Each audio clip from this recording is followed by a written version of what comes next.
Hey guys, we just finished the first day of the Sweden versus England match here in London.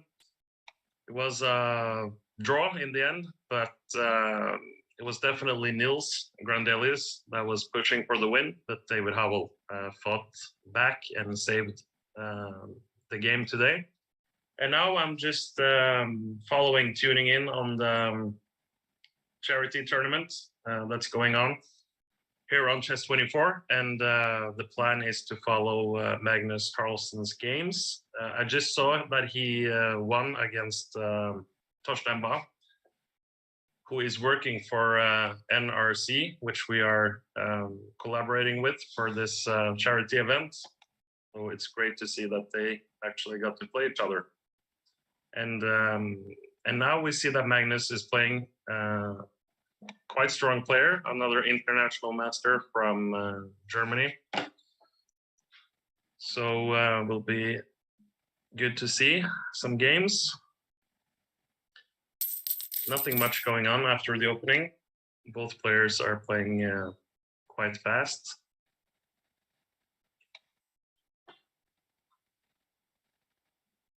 Guess this is just normal stuff for Magnus. Just develop and then slowly try and get some advantage in the middle game and endgame. That's a nice thematic move. Maybe go for the square on d5.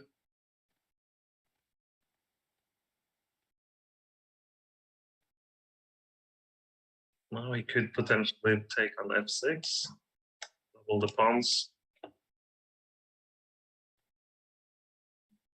Yep. This is a typical Magnus position, I would say. Playing really good positional chess. Now this pawn is a bit weak. Now it's a double attack, actually, off the pawns. This looks like a good position for Magnus.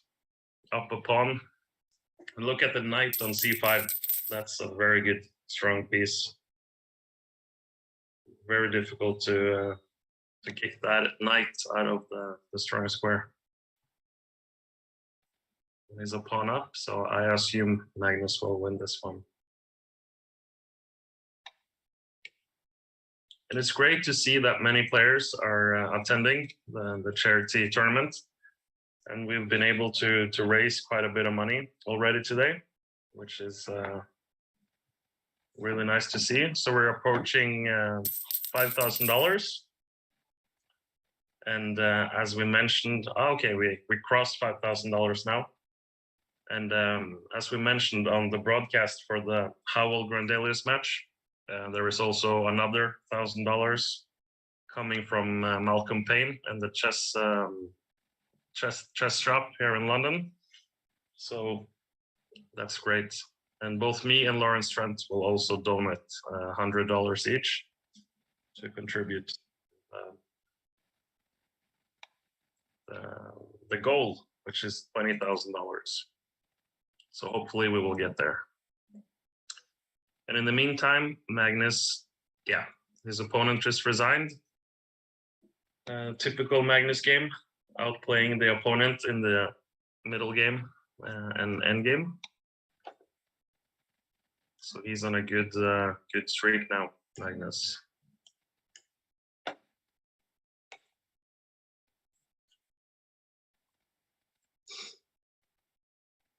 So both me and Lawrence will actually donate tomorrow during the broadcast for the Howell Grandelius match.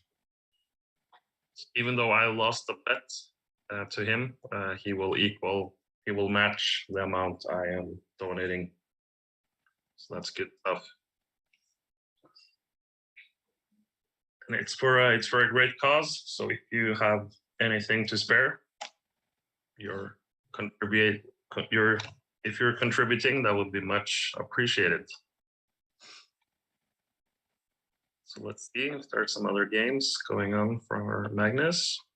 Yep. Okay.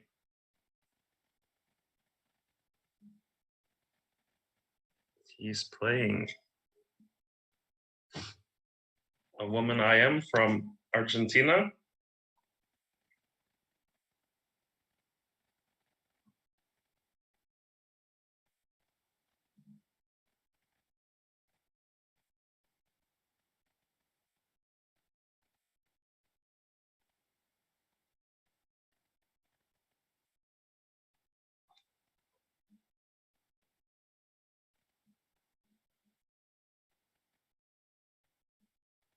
Okay, we have the Benko Gambit, which is a quite cool opening.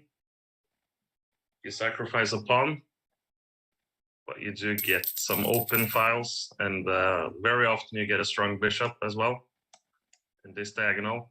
And then the plan is to attack the rooks, bring the rooks over, and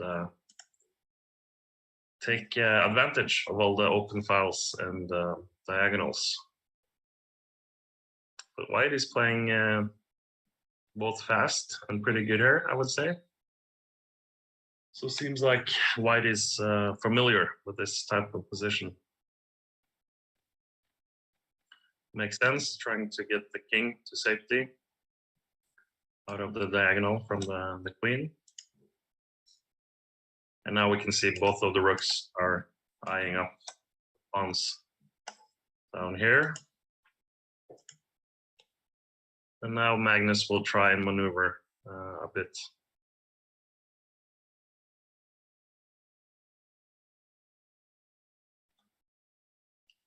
Okay, f4, aggressive. I like that move. I have to say, I'm really impressed with white. She's playing extremely fast as well. And if you want to beat Magnus at Blitz, you have to play incredibly fast and play good moves as well, which sometimes is a difficult combination. But white is definitely doing well in this position. Okay, however, Magnus is now eyeing up this d5 pawn.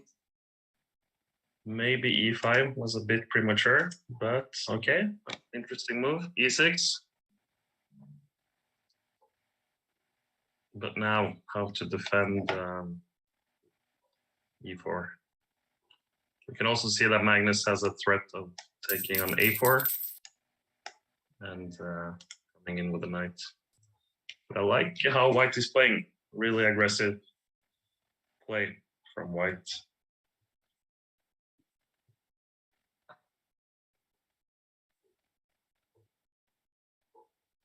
Keeping the queens on the board makes sense.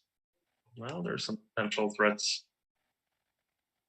in the position. Maybe Magnus will try and bail out with a move like, yeah, okay. Could have played queen h4, but this also looks okay. Wow, h5. So he's saying he's not afraid of the attack, but it does look a bit scary. Wow, g7. If white somehow can get in with the queen now, this will be dangerous.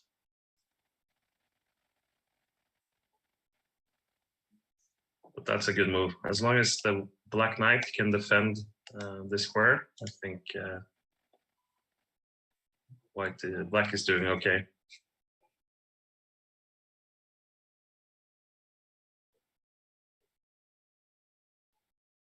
So I was thinking, for example, king g6, but that doesn't work.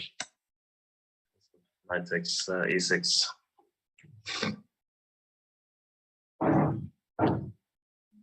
But still, it's not clear at all. Maybe there's some yeah. Can you try and sacrifice the rook for the knight somehow? But we see white is low on time now. Only 10 seconds. This will be difficult. But well thought game. Is there still some mate in the air? Wow.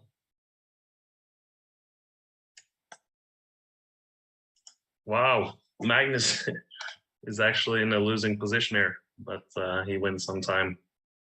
What a game by White. Really impressive stuff. Great attack. Ah, very cool. Wow, impressive. But as I said, you have to play fast, and she did for a long time. But it's brutal in Blitz when you don't have increments. The clock is a factor, and often you will win or lose on time in this time control. So another win for Magnus, which is on a streak now.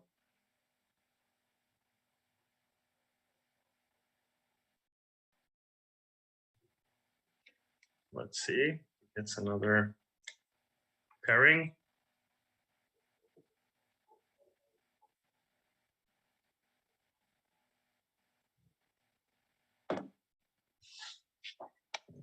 And meanwhile, people are still contributing to the fundraising. That's great to see. We still have a few hours left, and hopefully we'll be able to reach our goal. Okay, now he's playing another fellow Norwegian player, rated 1900. So this should be a one-sided game if we look at the ratings, but as we saw in last game, Magnus actually had some difficulties. You never know.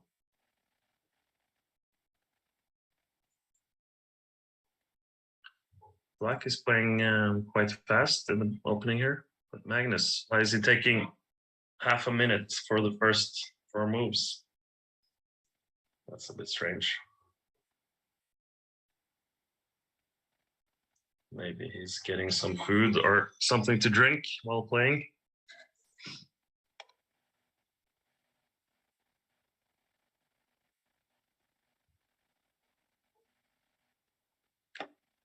Oh, quite normal here in this opening. This pawn is weak, and guess you can capture it now. If not, White would have had time to defend. So White has a good center now, 2 pawns in the middle of the board. Many good moves here, maybe just develop. Bishop B2, maybe. Queen D2. Maybe going for some attack. Okay, Rook D1.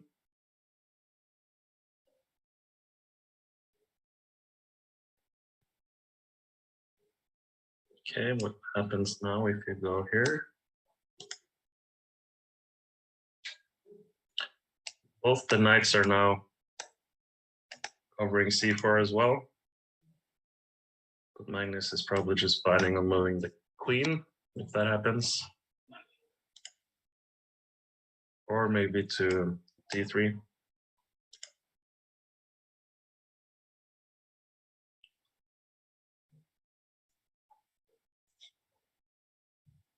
I think Black is playing a good game so far, and he's up on the clock. 30-second time difference, which is quite unusual when you see Magnus is playing. So the big question, can the Black hold it up, keep it up? Magnus is spending a lot of time, almost down to 1 minute now. They only played 14 moves, so that's a bit of a surprise. Okay, G5, interesting. Might be a bit too aggressive though. Magnus trying to open up on the king side. If you can get the rook in the game as well, there are some motives here towards h8 6. Okay, that's a brave move by black to just take the pawn. Now I can see the white pieces are coming together at some point.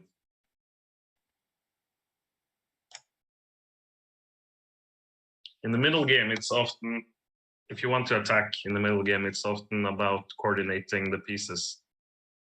So as long as the pieces are coordinated well and they cooperate, you do get a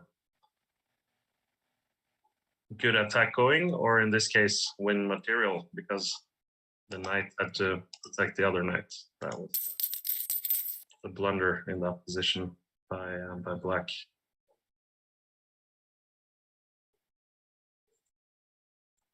And that's a cool rook maneuver, rook h5, covering the e5 pawn. Okay. This looks a bit risky though for black. Probably you can just take on e6, or play f4 first and then take.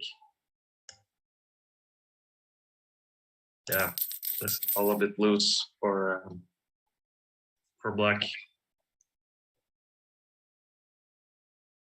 Now you even have some ideas to threaten the knight because of the pin towards the king.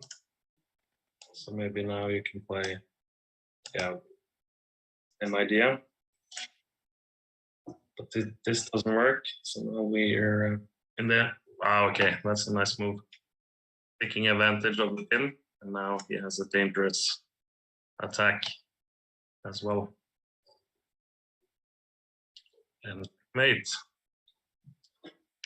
But a good game from black before blundering the knight in the middle game.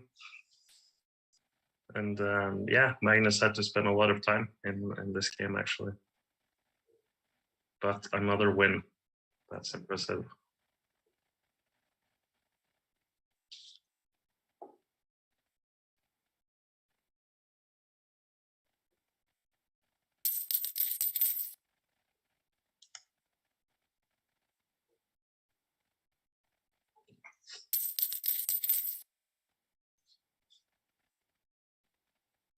But it's a long tournament, so I guess some players needs to take a break every now and then.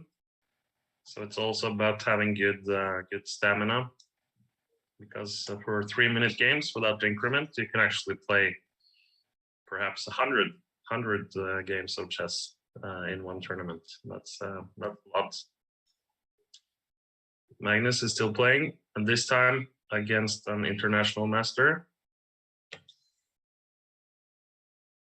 Would be cool to see him play some of the other grandmasters at some point to get a big challenge.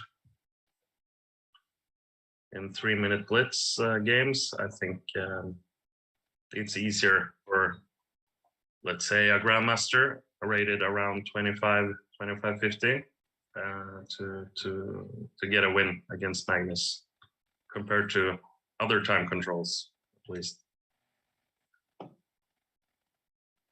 So this is all well-known stuff as well.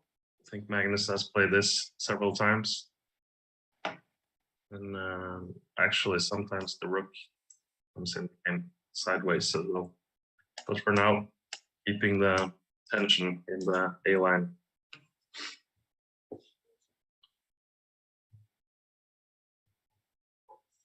Okay, maybe that was a slight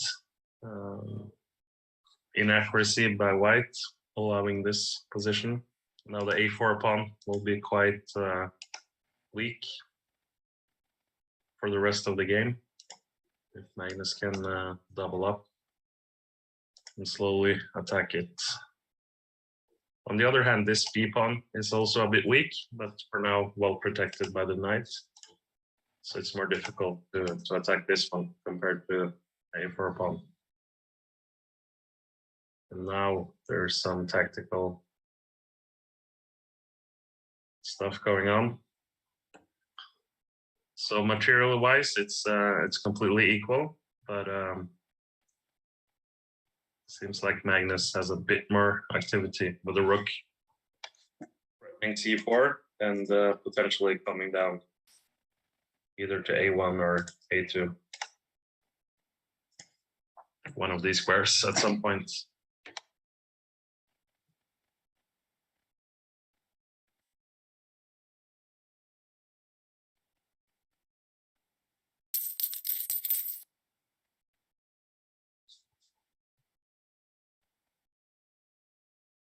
Okay, but now, yeah, white won a pawn, but Magnus wins one back on c4. But I don't think this position is clear at all. Let's see a take. Maybe you can even play e5.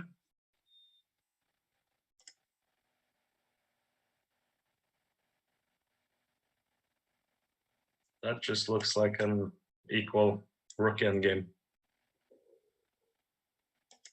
Maybe take, and then can you play here? Rook e4. Try and pin the knight.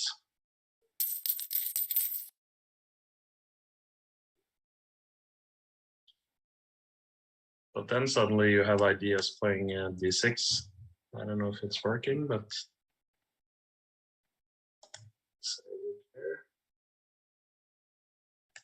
d6. Yeah, I think that's the problem.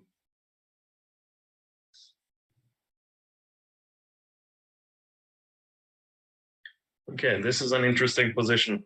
Equal pawns, but Magnus does have the only pass pawn here on the queen side. So these two pawns will neutralize those three quite easily. So now the question is whether or not this pawn can get all the way to c1 and promote to a new queen. So black is definitely better, but still chances for white.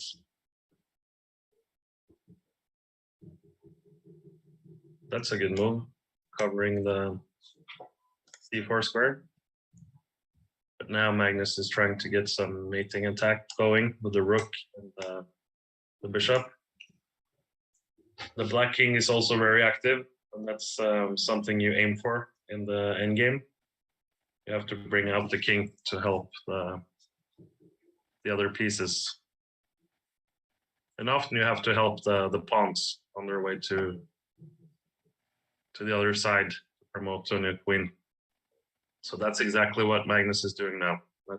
This seems like very good technique to bring the king in. And then often you also see that the bishop covers a lot of squares for the knight. Generally speaking, in this types of position, the bishop is better than the knight.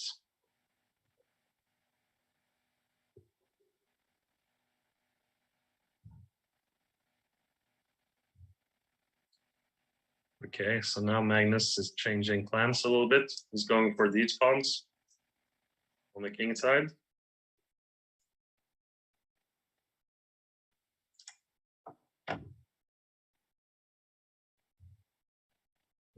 And if he wins the g4 pawn, I think it will be difficult for maybe play bishop here, just to keep the king out.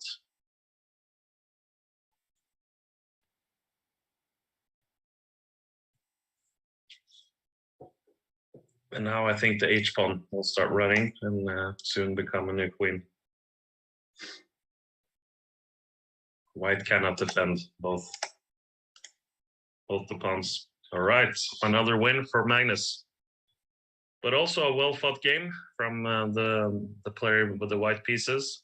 It wasn't clear at all, but yeah, Magnus is such a good endgame player, so no surprise he won the game there.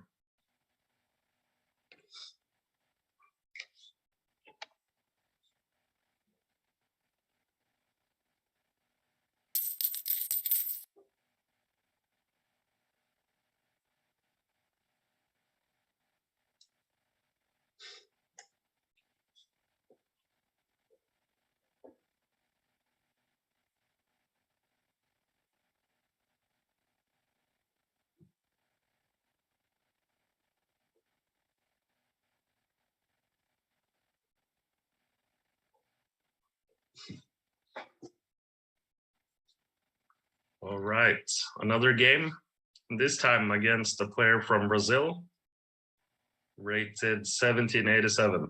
Okay, so this one should be one-sided. If you look at the ratings, I'm surprised if Magnus doesn't win this. Okay. Interesting opening choice here from Black.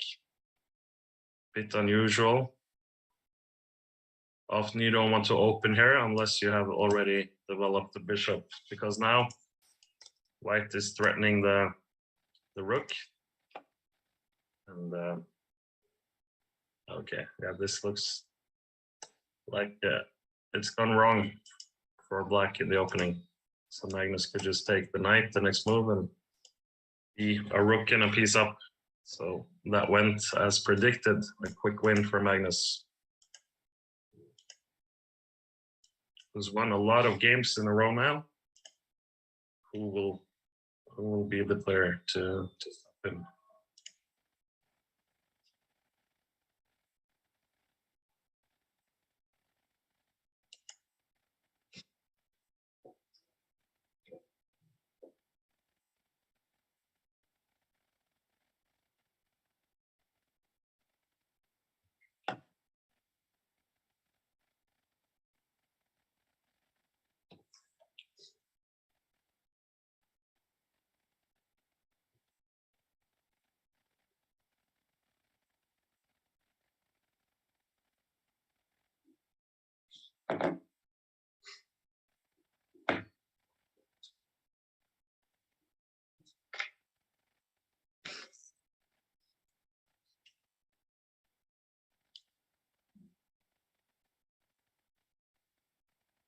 A new game, this time against another lower rated player, I would say, rated 16-14. But so far, it's looking okay for him.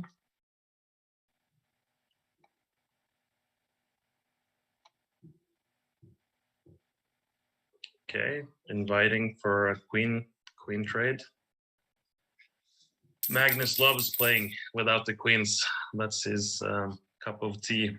But the material is equal, and Black actually do have two isolated double pawns here on b7 and b6. Can be a weakness later on in the game. But also we can see that some of the dark squares here on the queen side weak, so maybe Magnus will try and take advantage points.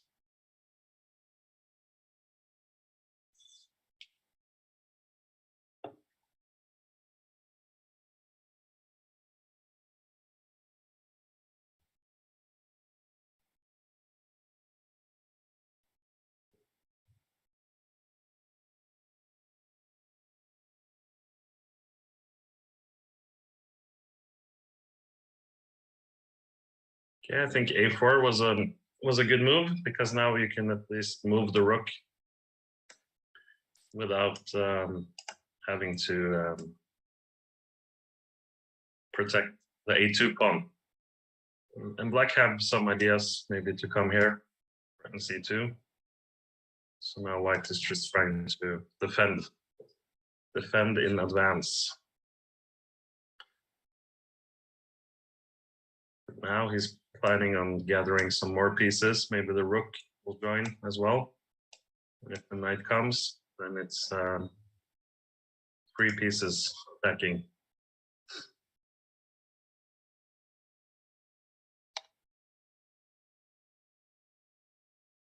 Okay, so he's playing some of the predicted moves.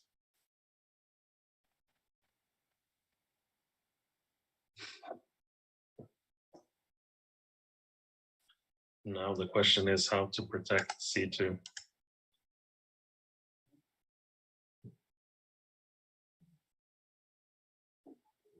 Okay, he takes his time.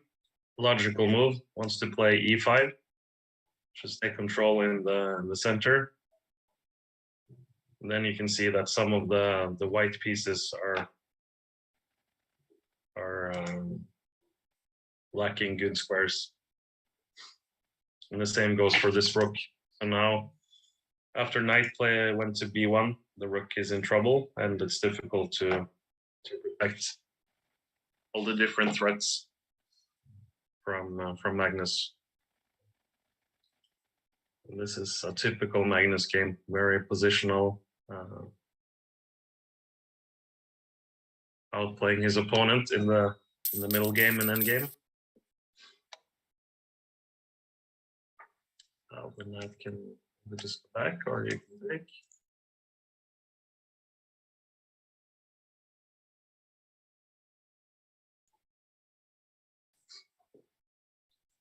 Maybe play e5 at some point. Just block some squares for the white star-colored bishop. Yeah.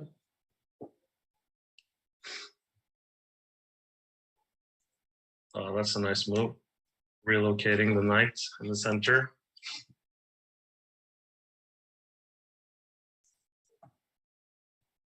Now maybe try and get the other rook in the game as well.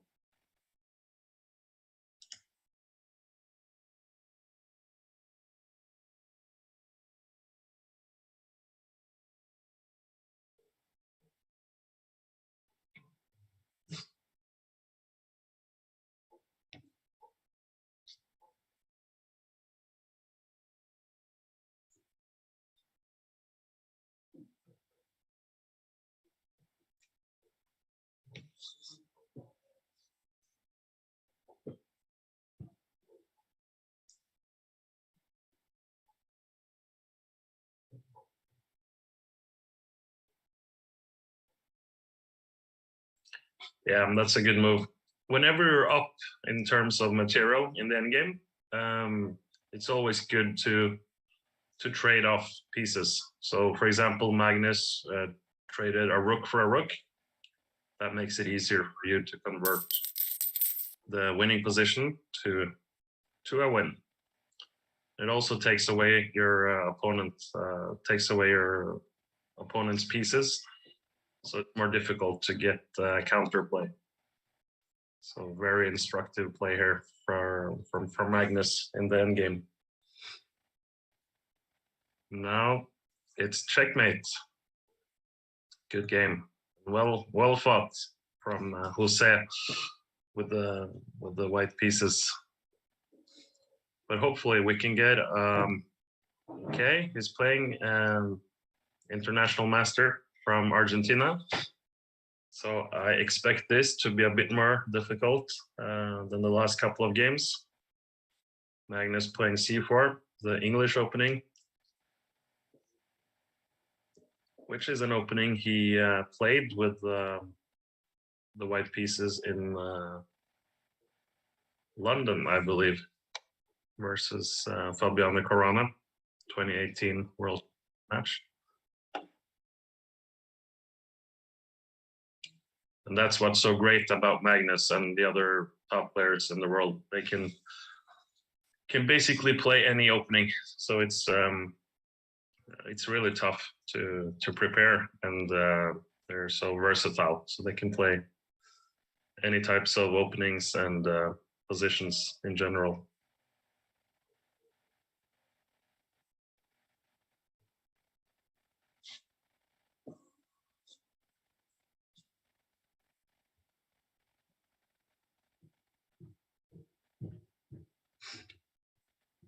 This is all natural moves, developing the pieces.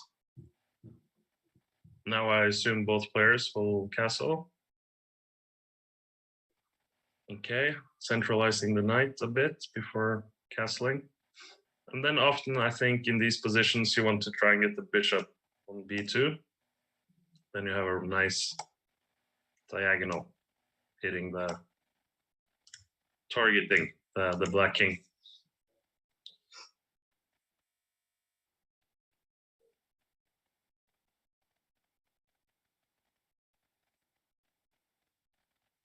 It makes a lot of sense, because often when you enter the middle game, you have to ask yourself, where does my pieces belong? So at which square is the best square for that particular piece? And by process of elimination, you often will find those types of plans and figure out where to develop the different pieces. Now you can see that this knight also can contribute at some point, targeting g7. Then you suddenly have two pieces targeting at the same time. So I'm really starting to like Magnus's position here. Black has been doing fine, but doesn't really have a plan for now. But that's a good move, blocking for the bishop, and also maybe opening up for the pawn to come to c6 to kick away the good knight on d5. And also you can perhaps later on go to g6 if needed, but for now I think it's just good to block the bishop. It's protected both by the pawn and the rook. So here maybe, can you play c6? Just yeah. Then Magnus have to go back, I think. But then you're happy with black, just to trade off those knights. However, that pawn might be a target. Oh, what's going on here? Some tactics. Okay. And now the knight will come here. And there will be some dangerous attack going on with the black pieces. Interesting. Maybe Magnus didn't see that move, but it is thematical, I would say, with those type of pawn structures. Often you do have okay, so he goes for this straight away. I think knight g4 was also an interesting move, because now Magnus covers the g4 square for the knight.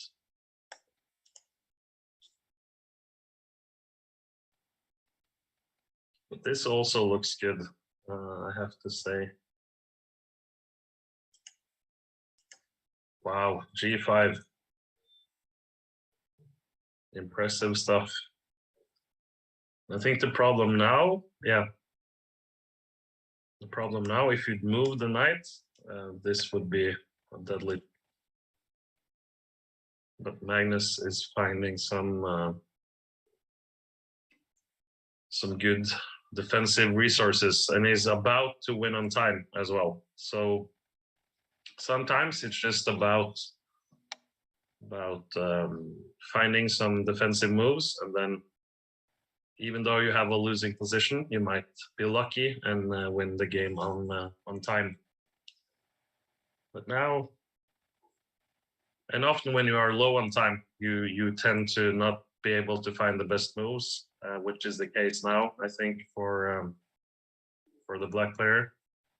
And Magnus will win this game with queen d8 checkmate. Okay, that was a really interesting game and well played by the Argentinian. He really put Magnus to the test with some interesting sacrifice. Okay. And keep on donating, guys. This is a charity tournament. We passed $5,000 some time ago, but our goal is to go all the way to 20,000. So if you have anything to contribute, that's appreciated, and it's going to a great cause, the Norwegian Refugee Council, which obviously now is focused on helping people affected in Ukraine with everything's going on there. So really appreciate it if we could get some more donations. Meanwhile, we have another game, another lower rated opponent for Magnus, rated around 1600. But even though he's playing some lower rated, I find it interesting because often they do come up with some cool games and interesting ideas. So let's see.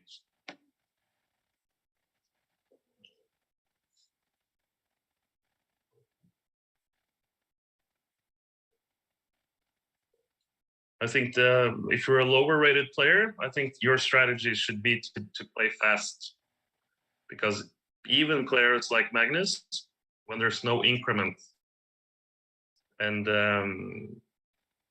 they also get low on time. So if you play fast, I think that's the way to go, and just trust your intuition and play fast, because they will also get stressed when they're low on time. It's obviously difficult to find the good moves as well, but it is Blitz after all. So Blitz out some moves and see how it goes. Okay, this is also thematical from Magnus.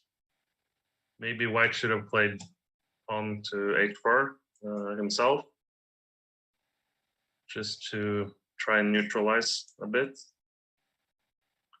But still, White has a decent position and is up on time on the clock. Yeah, now the problem is the bishop has to go back, and you see that these squares are quite weak in the white position.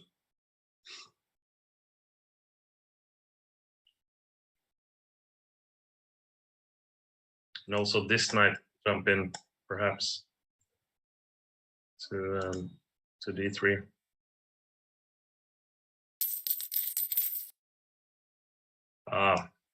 There we had a classic double attack, threatening on c3 and g5 at the same time.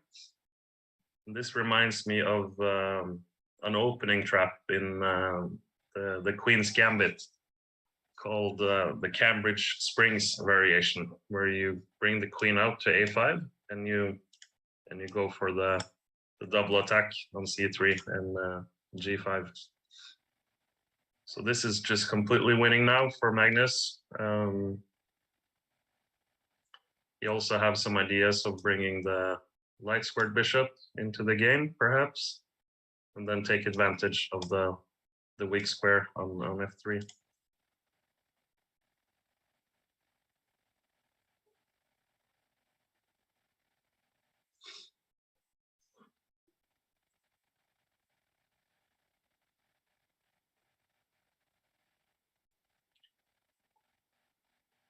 Yeah, you can probably, yeah, I was about to say you can probably castle alongside as well, bring the rook in. But rook d8 is also a good move. And now I think it's all over soon. Is there some nice mate? Okay, that's a nice tactic. So if rook take, knight queen takes rook, you take with a big fork here.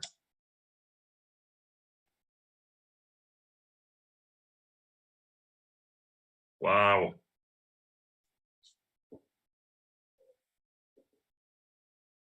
That's a nice finish. Really nice finish to the game. Sacrificing the queen. Let's have a second look. So sacrificing the queen. Have to take. Then after h2, king f1, bishop h3, bishop g2. It's checkmate. Impressive stuff.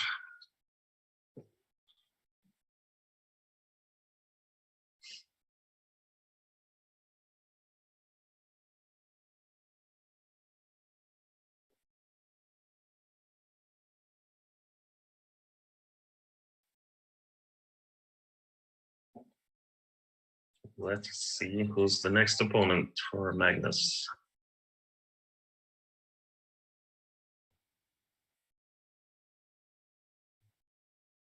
As I said, I would like to see him play another Grandmaster.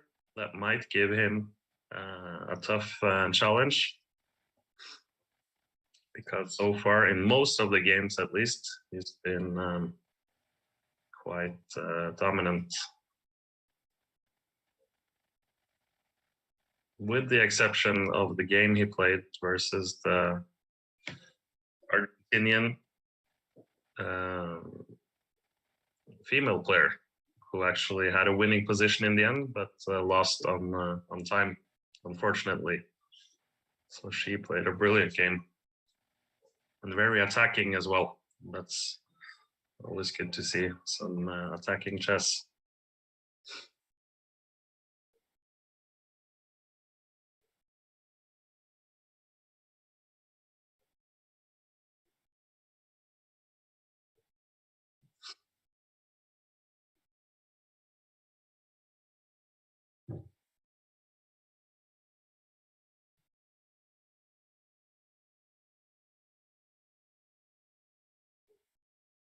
Okay, still waiting for the next opponent.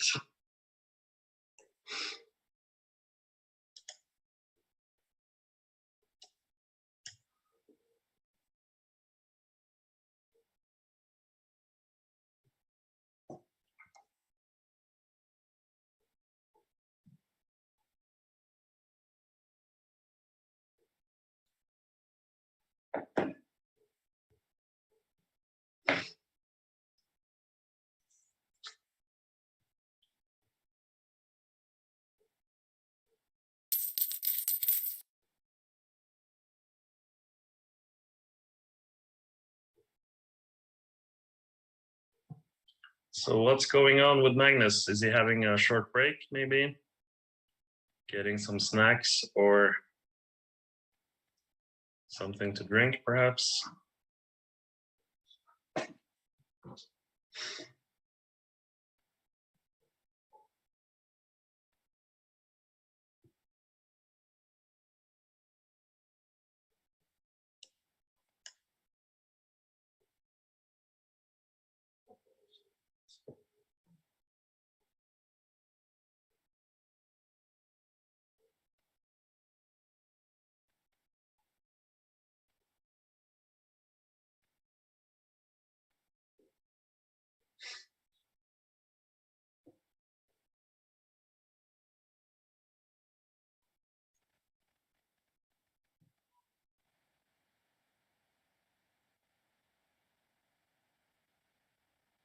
Yeah, perfect. Okay.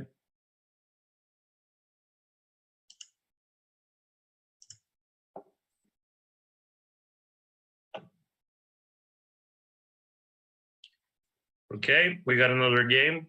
He's playing a FIDE Master rated 2299. And yet again, we see the H-pawn, Harry the H-pawn running up in the opening.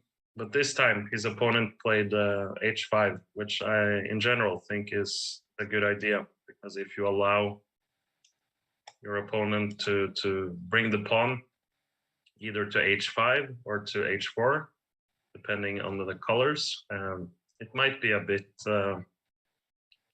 if not scary, then you give your opponent some attacking chances at least. And Black is playing really fast so far in this game. And as I said, I think that's one of the strategies to beat a player like Magnus Carlsen in Blitz. You have to play fast in order to win. But it's not easy. Now he's having a long think. And yeah, you can't really spend 30 seconds on one move in a 3-minute Blitz.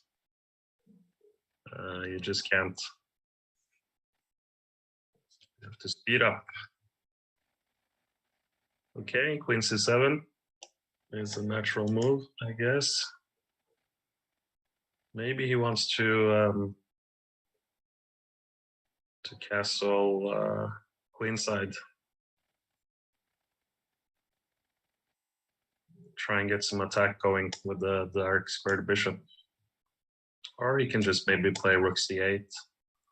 Try to get some pressure in the C line. Wow. Okay, that's an interesting sacrifice.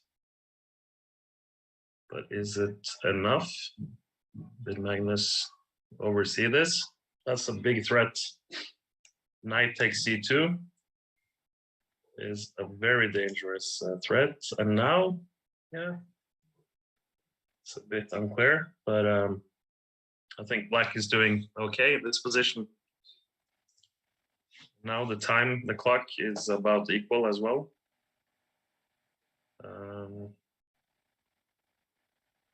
Yeah, I think Magnus missed his knight move after his sacrifice.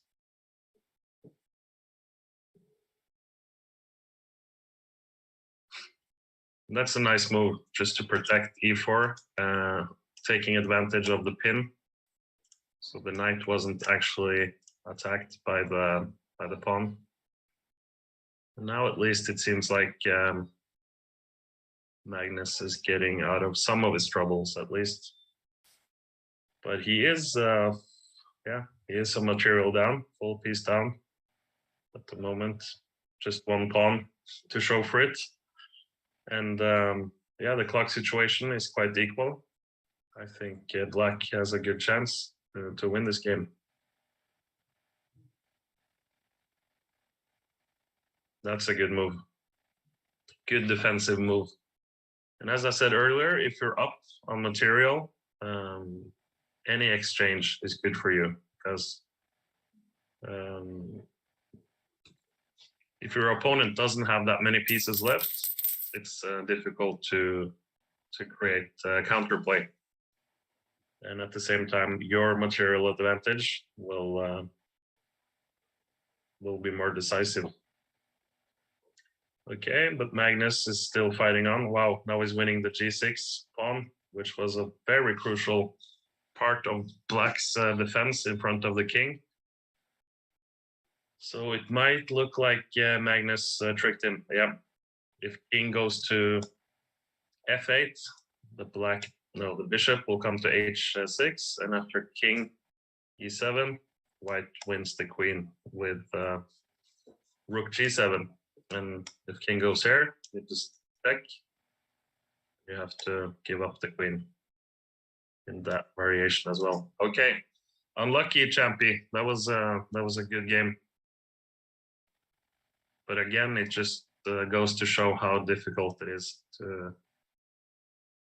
There's this saying, when you play a strong grandmaster, you have to beat him or her several times within one game. Because they always find resources and they always find a way to fight back. But that was a great effort by Champy. Okay, we have a new game. Magnus with the black pieces this time, and another bit lower rated opponent. So I suspect Magnus will win this one quite comfortably. We have a Sicilian opening. Let's see if white goes for the main line. Yeah.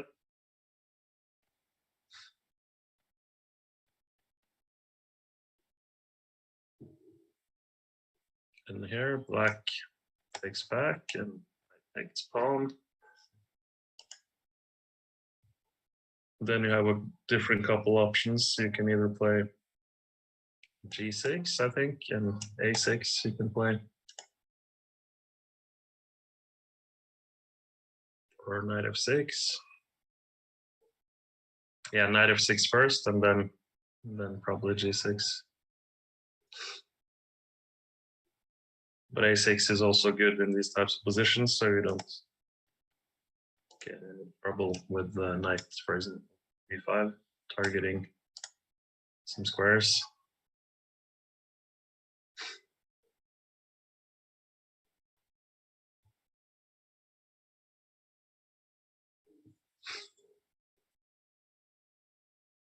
Magnus is really taking his time in this game, so he's 1 minute, close to 1 minute behind his opponent on the clock. but I suspect him to speed up soon. Okay, I think white is doing perfectly fine so far in this game. He's playing quite fast as well, which is always good. Okay, a4. Interesting.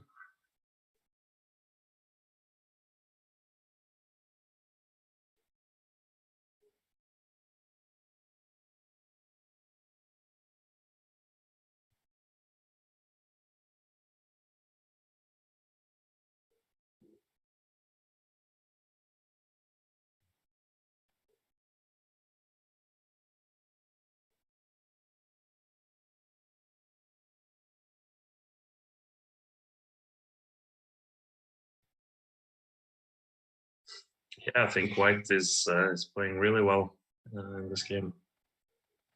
Look at Magnus, he's down to close to 1 minute now. This will be interesting. Can white keep it up? Okay, this is a very thematic move. You try and get the knight to c4. And now we have a big threat of pawn to e5 as well. Black has the bishop here, which for now isn't much, but a long-term advantage, the bishops. So if the position opens up, the bishops will probably be strong pieces. Now you see white is starting to think a little bit more as well. Okay, bishop 5.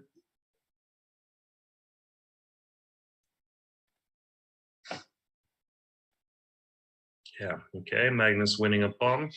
But still, it's just a pawn, and Magnus is down to 50 seconds, 51 seconds now. And he hasn't castled yet. So is there any way white can try and go for the attack? Okay. Not so sure about giving away the bishop there. Now black has the bishop here versus 2 knights.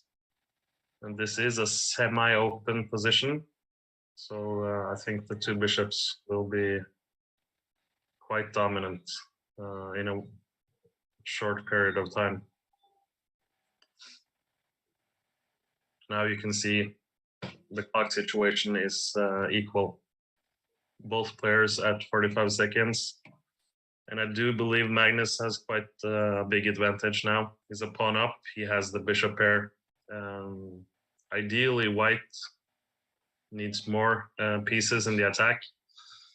But after the queen trade, I think this will be quite straightforward for Magnus in the endgame.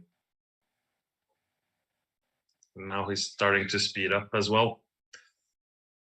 He can be incredibly fast, as we can see now, when he needs to be.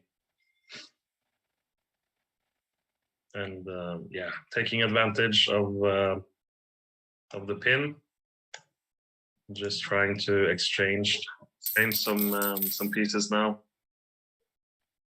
And now we can see the position is opening up, and the bishops are dominant.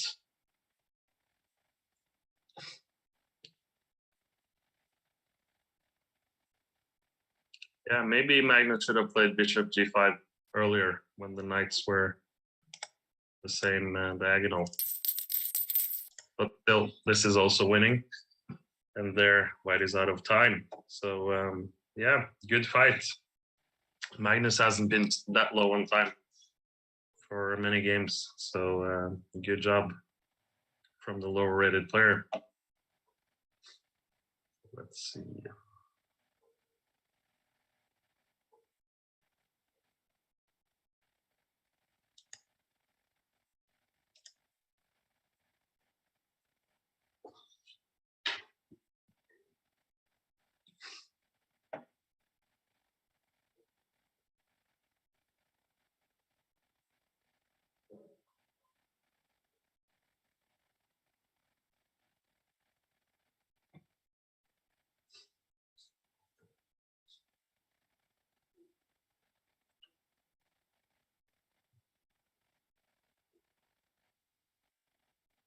I would love for Magnus to get an even higher rated opponent this time to get a proper challenge. That would be fun to watch.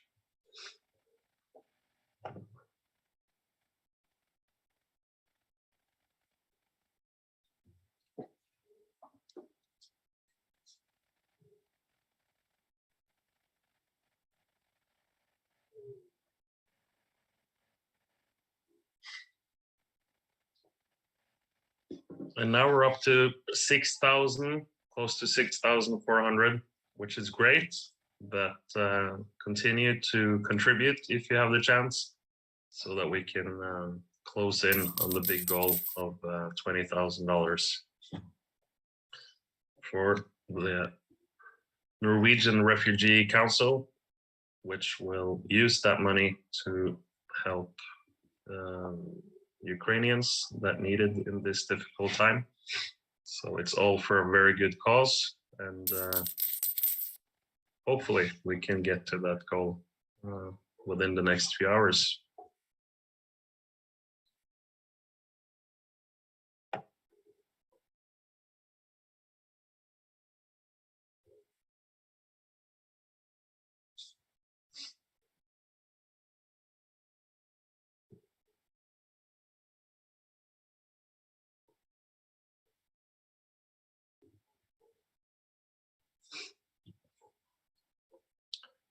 All right, hopefully we'll get a new game soon.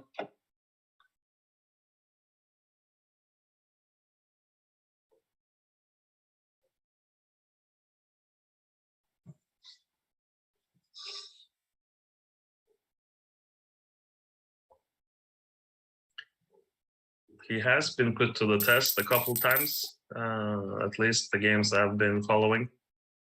But yeah, still the combination of playing fast and good, which is the strategy if you're going to have a chance to beat him, that is really tough. And yeah, he was losing at least one game, but then the opponent ran out of time. So will he get his first spots now? Well, I've been following his games. That's the question.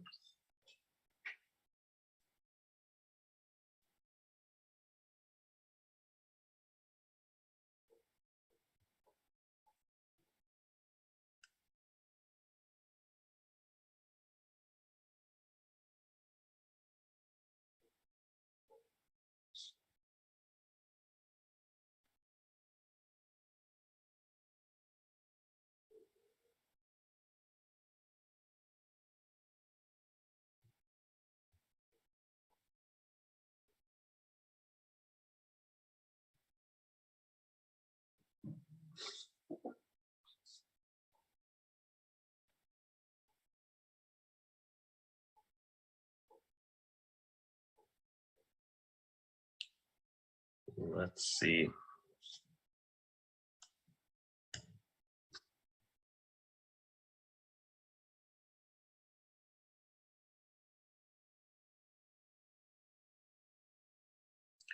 Come on, Magnus.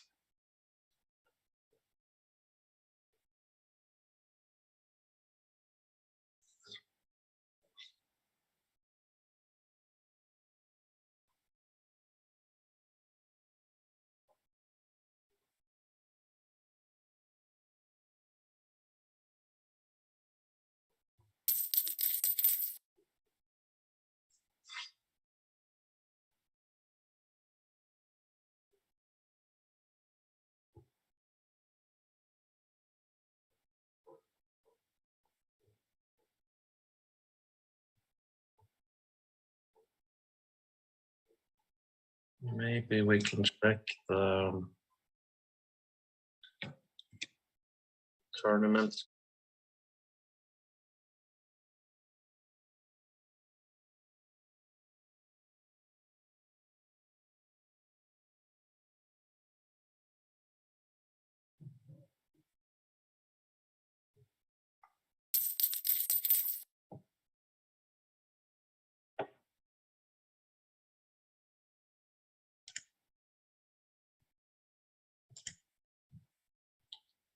Let's see.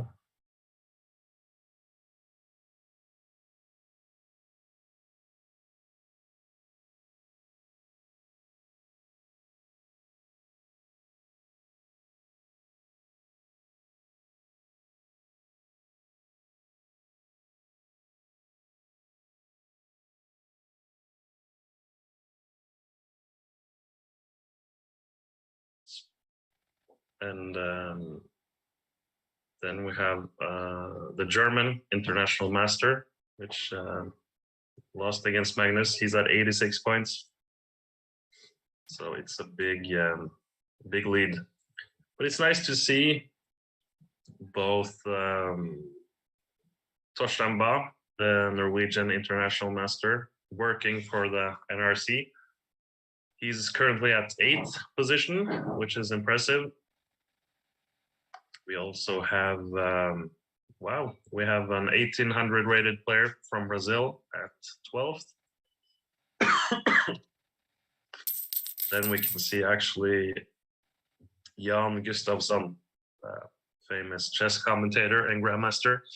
He's at, let's see, 15th place.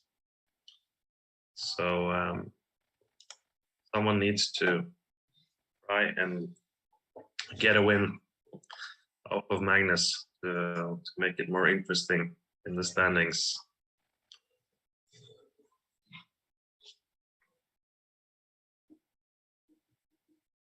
Let's see if we have other notable players.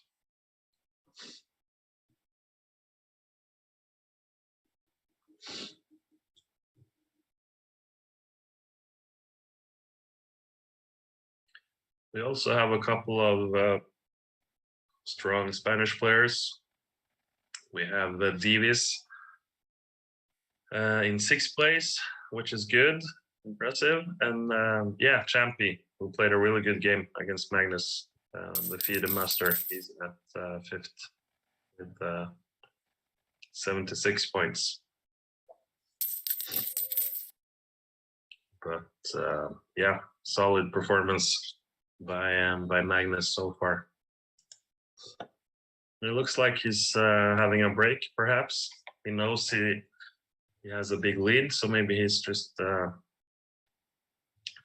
taking some time off to let the others close in the gap a little bit before rejoining. We also have a Croatian player in 4th with 87 points. And he doesn't seem to have a title, so that's quite impressive.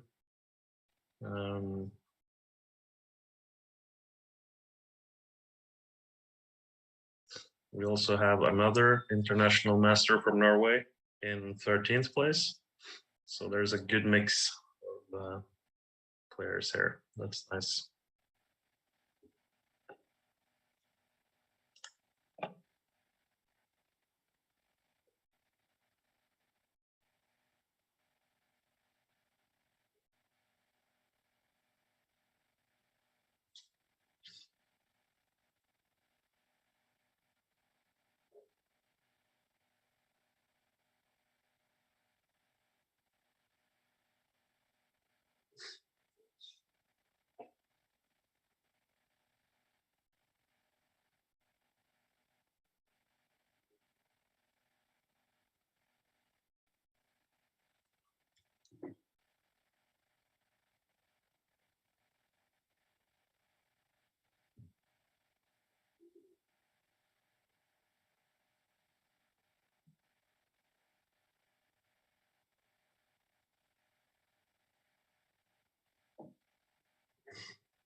So yeah, who knows? Maybe he is just having a break. As I said, he has a dominant lead, so he can afford to take a break and then come back to finish the tournament later. It is a 6-hour-long tournament, so that's understandable.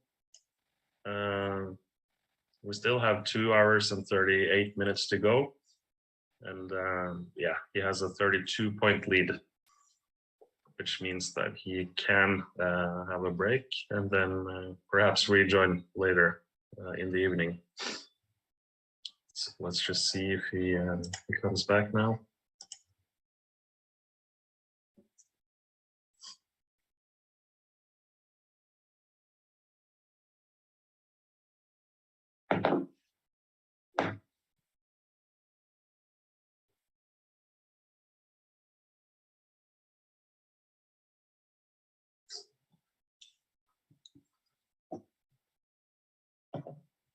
But anyways, it's great to see him attending this charity event for the great cause, and people watching can continue to contribute whatever you can, and it's for a good cause. That's really good.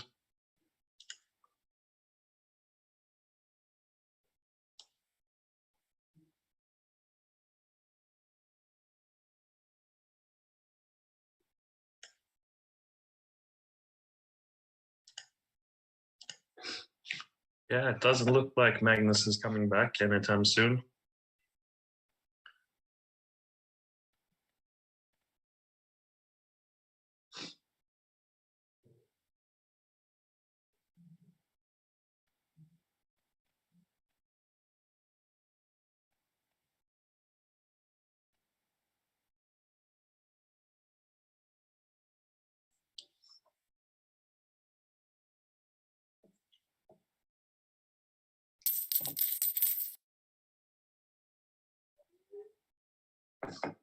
All right, is indeed back. So after a few minutes of break, he's back, and he's playing a Swedish player with the white pieces.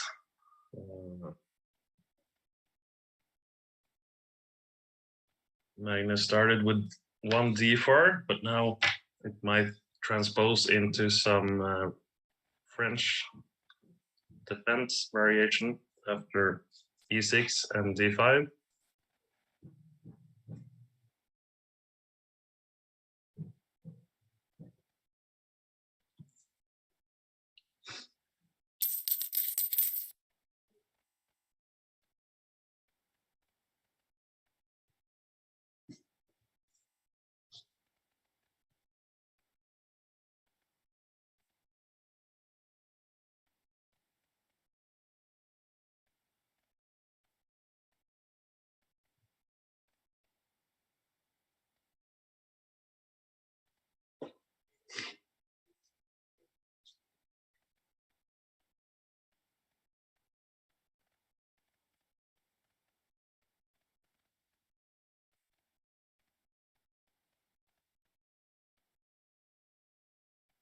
Yeah, both players just developing the pieces. Magnus preparing for castle. Okay, e5. An interesting move. Take that pawn, I guess queen takes queen, and then you have to take back with the king.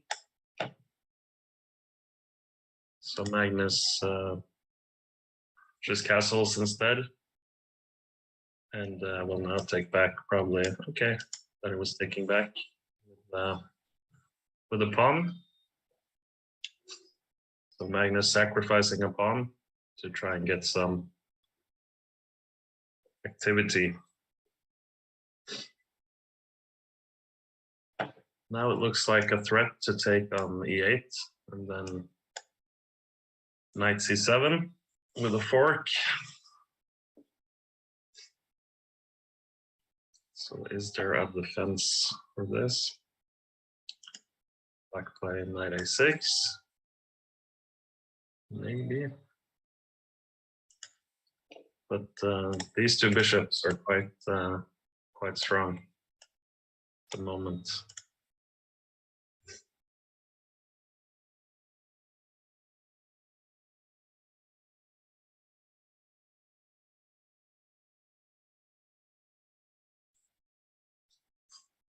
Okay, I thought the plan was to take on e8 and then followed by knight c7, but Magnus went for this variation, which is probably very good as well. Yeah, you can just tell that the white pieces are a bit more active, a bit more coordinated. And especially, I guess, the knight on e8 is not the best piece. So even though you're a pawn up, black is struggling a little bit with with a passive position.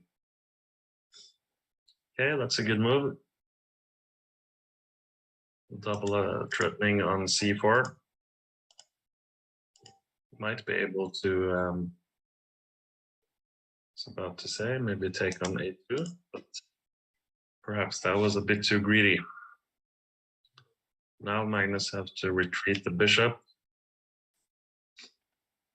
And I guess if Magnus wins the pawn back now on d4, it's just, yeah, a bit of an advantage because of the bishop pair going into the endgame in a fairly open position as well.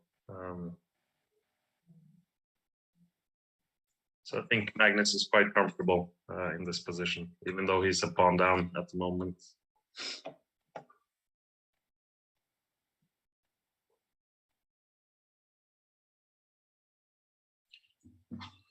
But I really think Black is playing a good game here. But as we can see, the clock situation under 20 seconds now.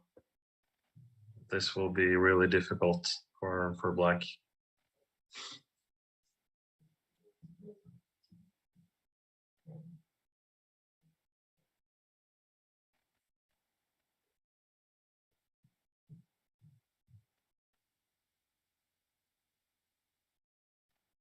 Yeah, Magnus is just simplifying the position a little bit now. Making a pin towards the Black queen, and then Black's time clock run out. So yet another win for Magnus. Let's have a quick look at the standings. All right, we do have some developments. Bulldog from Croatia is now up to second place with 97 points. But it's 35 points behind Magnus. So that's a tough challenge. Let's see what the next game.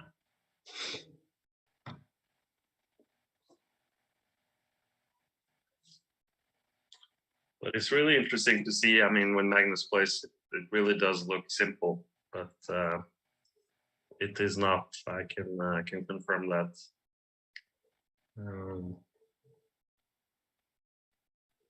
Okay, we have a new challenger, rated 17-17. Magnus is playing the Scandinavian opening, which is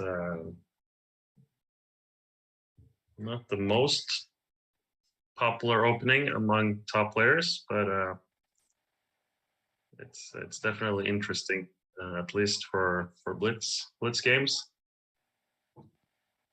and not always easy to know what to do against this opening.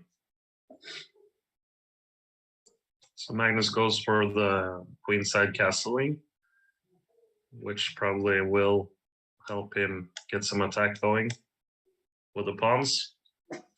This is always cool to see positions where the players have castle on each side of the board.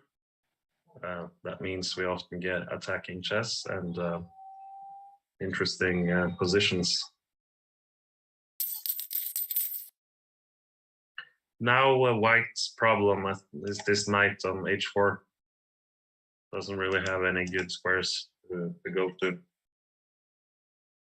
And you might be able to retreat it to g2 at some point, but you need to take some time to do that. And yeah, yet again we see that Magnus has the bishop pair, and he's been really good at taking advantage of that in the last few games. Now it's just preparing to get Harry the H pawn going into the attack as well. And once you're opening up the H file, I think the white king is in trouble.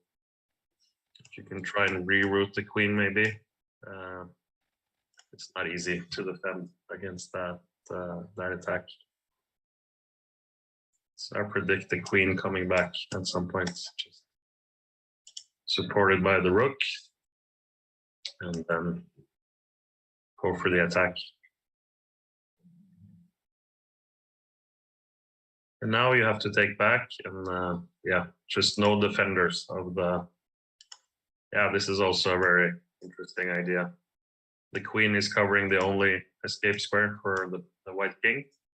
So I think after rook doubling up on the H file will end the game.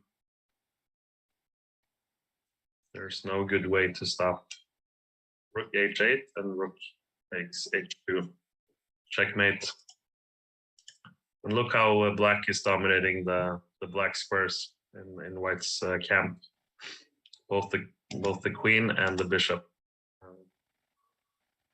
have full control now of the different black squares. This looks like it's going to be another win for Magnus.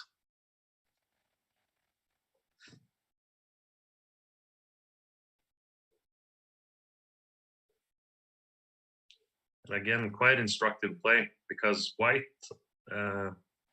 was pushing for the attack, but then suddenly Magnus managed to turn to get the initiative, and white never pushed another pawn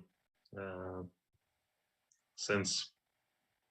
Okay, he's trying to hold on for a little bit, but I think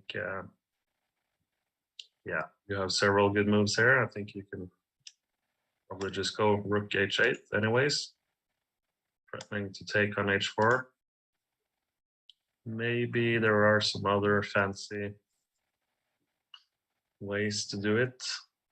Yeah, okay, so this is winning now, isn't it? Take on H2. Am I missing something?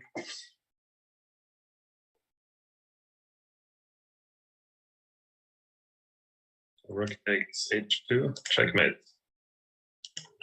Yeah, I don't know why he spent a few seconds on the last move. But anyways, another nice attacking game from Magnus. And yeah, as I said, quite instructive play in this opening. You get to castle queenside, and then you start to roll the pawns up the board. It's quite difficult to defend against the attack, especially when white doesn't have a dark squared bishop. As we can see, black was controlling the dark squares bishop. Oh, the dark squares in white's camp, and with the help of the rooks and the queen, and yeah, it was difficult for white to do anything. Let's have a look. Okay, another game. We have some players from Brazil. That's cool. Another 1700 rated player. Magnus with the white pieces this time. Let's see how this goes. Okay. Some tricky opening here from Magnus.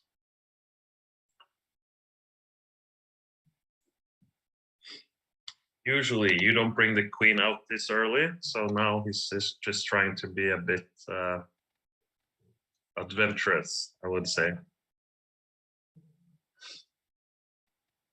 And this is a good move because you threaten to just take back on e4, and if black takes, you get rapid development. But knight takes followed by castles, and yeah, you just get the pieces out quite quickly.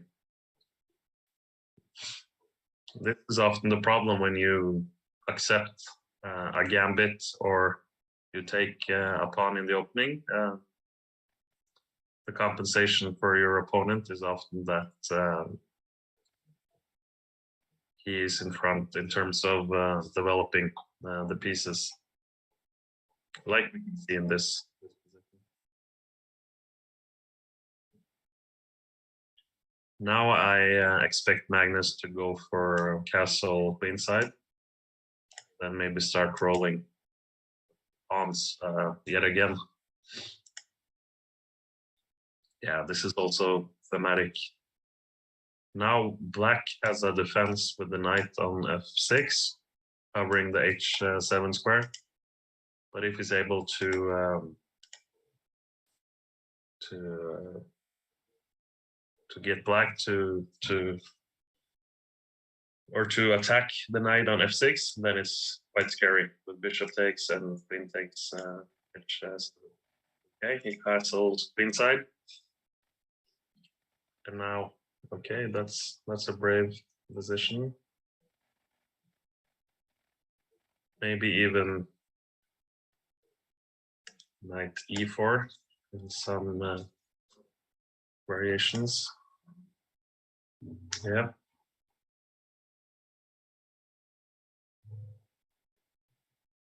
Okay, this is starting to look dangerous for black. Now Magnus threatens to go here with the pawn, or just take. Yep, also very good.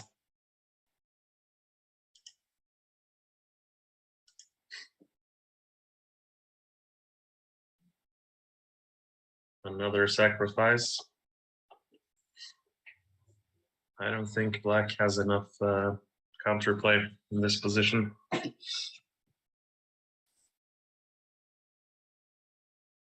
Yeah, this is just winning now. If you take the bishop, it's checkmate on g7. And yeah, there's also a big threat of just taking here, perhaps. King h8 takes that f8 check, followed by mate in the end. So this is what we're going to see, I guess, in some variation. Yeah, this is also winning. Rook has to step back, and then you just take it either with the rook or the queen. Okay, knight steps back, and then we have mate on f8. All right, another good game by Magnus. But it would be good to see him face an even stronger opponent. He can be tested. And this is a charity tournament for people that are watching. So feel free to join, come and play. And also, if you have any chance to contribute, that's hugely appreciated. We aim for $20,000 to give to the Norwegian Refugee Council to help people affected by the war in Ukraine. So it's for a good cause, and yeah, we really appreciate it. All right, now we have a new game, a bit stronger opposition this time for Magnus. His opponent has close to 2,300 in rating, which is quite good. And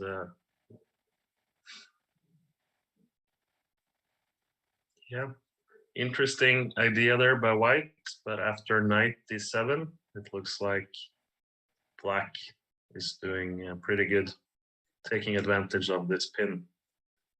So white could not capture on d6.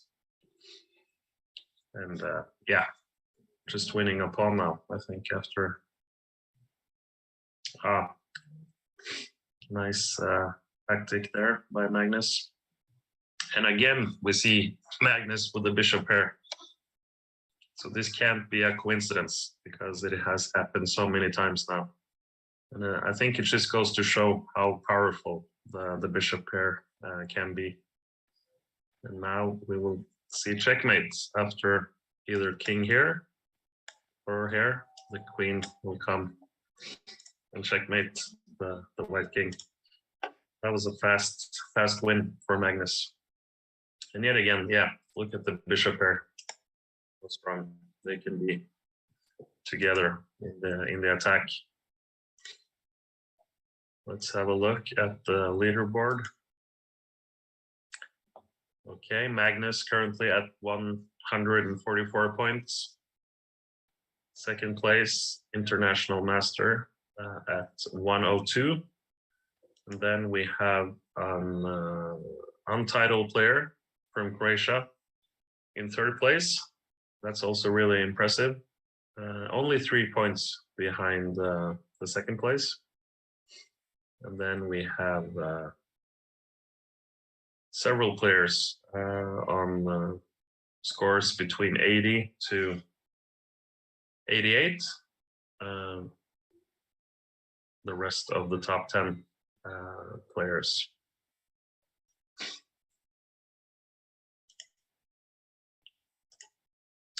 Okay, finally, we have another game. It's Magnus against international master from Germany. And he's also doing really well in the tournament. He's at fourth place with 98 points. So this is definitely a challenge for Magnus, playing with the white pieces in this game. And this is all well-known theory, I believe, out of the opening. Magnus is now trying to maneuver his pieces a bit. Nice defense sideways there with the rook. Black was threatening to take the pawn on c2. And this is typical Magnus trying to maneuver and step by step improving the position.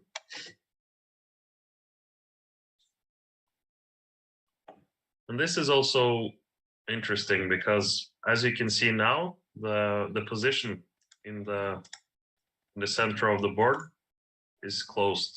This is a closed position. And then very often, you can then start to push the pawns in front of your own king, because the chances of your opponent creating counterplay, because the center is closed, is not very big. So you can actually attack more often if the center is closed, like Magnus is doing now. And this looks quite dangerous for Black. And even though, you know, Black has two bishops, they're not really doing a whole lot. They're staring into their own pawns in the center, while Magnus is trying to coordinate all these pieces going into the attack.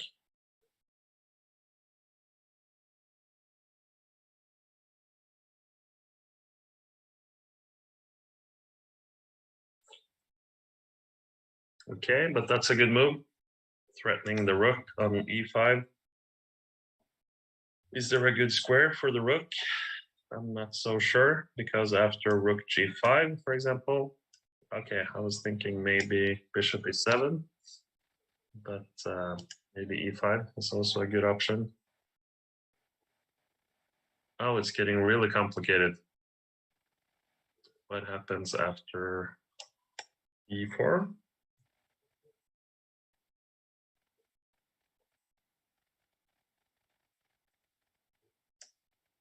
Can you take, and take? Yeah, I think so. So take, queen takes, rook takes, bishop takes, queen takes h4, and then you have bishop f7 in the end, which is a quite nice tactic.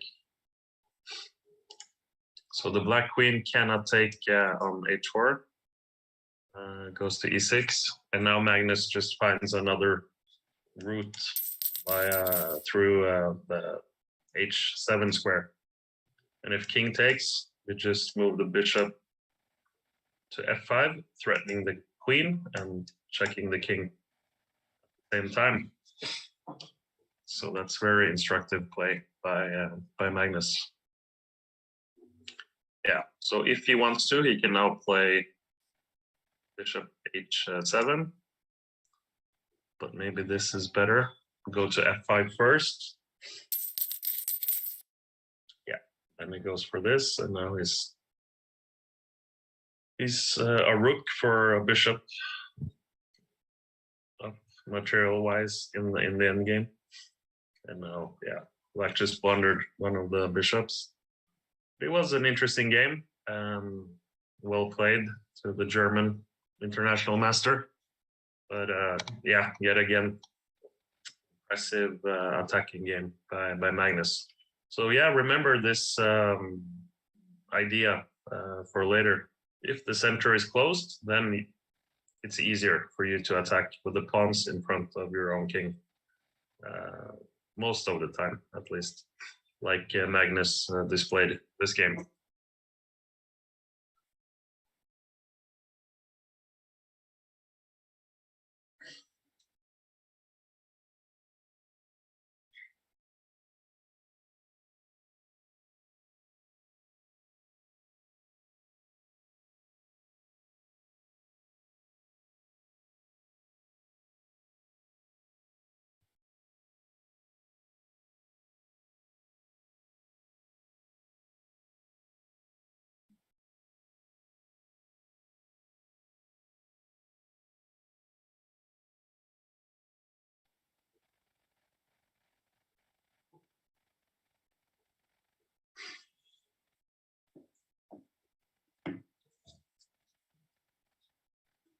And let's have a look at how Tosh is doing, the Norwegian international master, who's also working for NRC, which we are teaming up with for this charity event. Okay, he's in top 10.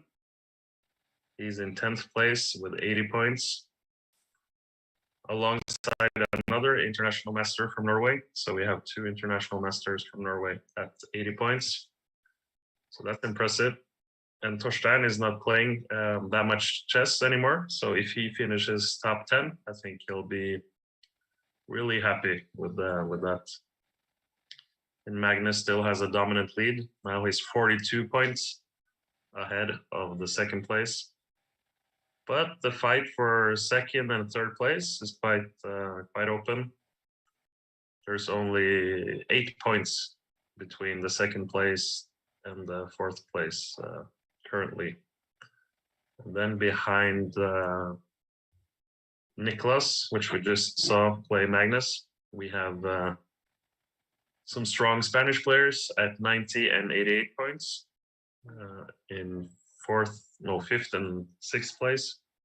So anything can still happen, but I do believe Magnus will win this tournament. He keeps on playing.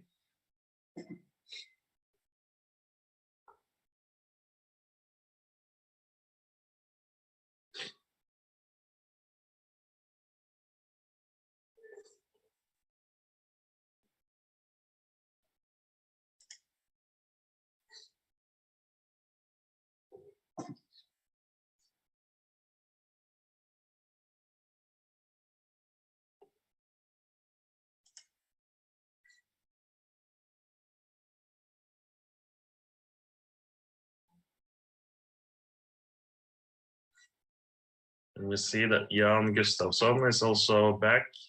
He's at 14th place with 72 points. Let's see. Also quite impressive performance by a Norwegian, rated 1900. He's in 19th place. That's impressive. Look now, Magnus is back.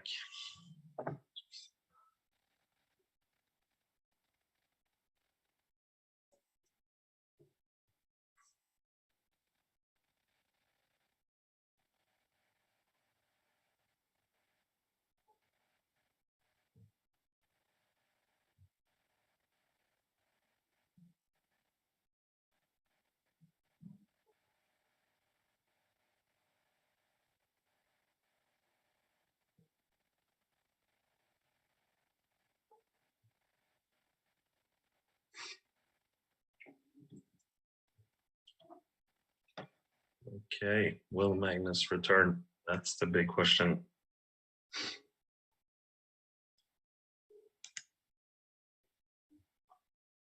I'm sure he wants to win the tournament, and now, as long as he's not playing, the second place is catching up a little bit. Now he's 38 points behind.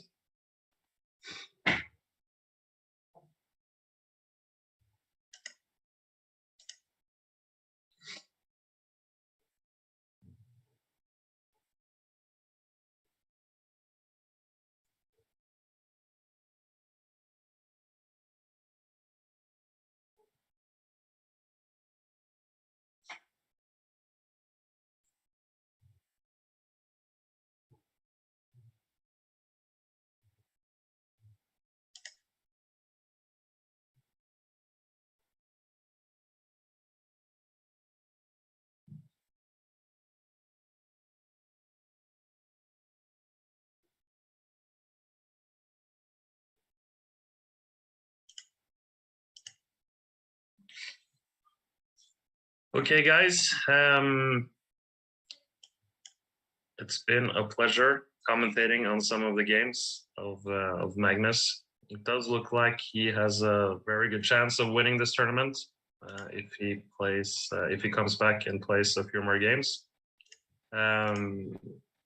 So happy to see this many players attend, and also happy to see all the different contributions we've had throughout the day and the evening. I'll be back tomorrow with Lawrence Trent to commentate on the David Howell and Nils Grandelius match going on here in London, and we'll continue to raise money for NRC throughout the whole match. So keep on giving tonight for this fundraiser, and also for the upcoming 9 days, while we will follow the two strong grandmasters facing each other here in London. So thank you all so much, and hope to see you soon.